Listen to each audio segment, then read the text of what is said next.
এই সেই ইতু মিয়াজি,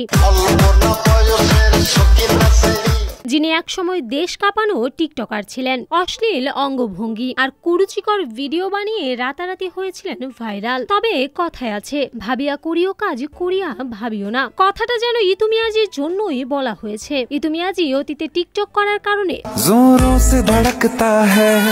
বর্তমানে ডুয়েট শিক্ষিকার চাকরি হারালেন। আপত্তিকর অঙ্গভঙ্গি আর কুরুচিকর টিকটক পাপ যেন বাপকেও ছাড়ে না, বলছেন অনেকেই। আপত্তিকর অঙ্গভঙ্গি আর কুরুচিকর টিকটক ভিডিও কন্টেন্ট তৈরির জন্য বেশ আগে থেকেই সামাজিক যোগাযোগ মাধ্যমে আলোচিত সমালোচিত নিশাত জাহান ইতু মিয়াজি। সম্প্রতি তিনি ঢাকা প্রকৌশল ও প্রযুক্তি বিশ্ববিদ্যালয়ে আর্কিটেকচার বিভাগে প্রভাষক হিসেবে নিয়োগ পাওয়ার পর আপত্তি তুলেছেন সেখানকার শিক্ষার্থীরা। তারা বলছেন, টিকটকে ভিডিও নিয়ে তাদের কোনো আপত্তি নেই। আমরা এমন শিক্ষক চাই না যার রুচিবোধ, আচার আচরণ সমাজের প্রচলিত শিক্ষা ব্যবস্থা কিংবা সামাজিক মূল্যবোধের সঙ্গে সাংঘর্ষিক। একজন শিক্ষক শুধুমাত্র একাডেমিক্যালি কিছু শেখাবেন, বিষয়টা এমন নয়। তার সামগ্রিক সবকিছু শিক্ষার্থীরা ফলো করে। তার কাছ থেকে পড়াশোনার বাইরেও নানান কিছু শিখে। ইতু মিয়াজি কুরুচিকর ভিডিও করেন বলেই তারা তাকে শিক্ষিকা হিসেবে মেনে নিতে পারছেন না। সামাজিক যোগাযোগ মাধ্যমে ইতু মিয়াজির একাধিক ভিডিও পাওয়া গিয়েছে। বেশ কিছু ভিডিওতে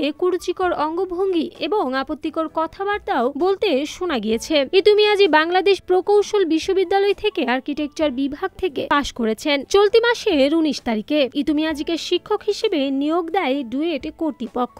এর কিছুদিন পর ইতু মিয়াজির আপত্তিকর ভিডিওগুলো নিয়ে ক্যাম্পাসে এবং ফেসবুকে তুমুল আলোচনা সমালোচনার ঝড় উঠে। এরই রেশ ধরে বৃহস্পতিবার শিক্ষার্থীরা ওই শিক্ষিকার নিয়োগ বাতিলের দাবি তুলে ক্যাম্পাসে মানববন্ধন করেছেন। তবে যার বিরুদ্ধে আপত্তি, সেই ইতু মিয়াজি এখনো এই বিষয়ে মুখ খোলেননি। ইতু মিয়াজিকে নিয়ে বিশ্ববিদ্যালয়ের বর্তমান ও সাবেক শিক্ষার্থীরা আলোচনা সমালোচনার ঝড় তুলেছেন মুহূর্তেই। বিষয়টি শুধু বিশ্ববিদ্যালয়েই সীমাবদ্ধ নেই, তা ছড়িয়ে পড়েছে সোশ্যাল মিডিয়াতেও। কেউ পক্ষে আবার কেউ বিপক্ষে যুক্তি দেখাচ্ছেন। তবে তার সমালোচনাকারীর সংখ্যায় অনেক বেশি। সবকিছু ছাড়িয়েও বলতেই হবে, ইতু মিয়াজি সত্যি একজন মেধাবী শিক্ষার্থী ছিলেন বটে, কিন্তু অতীতের কর্মফল তাকে ভোগ করতে হচ্ছে বর্তমানে এসে। এটি সত্যি দুঃখজনক। আপনার কি মনে হয়, ইতু মিয়াজির অতীতের টিকটকের জন্য তাকে বহিষ্কার করাটা কি যুক্তিযুক্ত? তো দর্শক, আপনার কি মনে হয় অবশ্যই জানাবেন।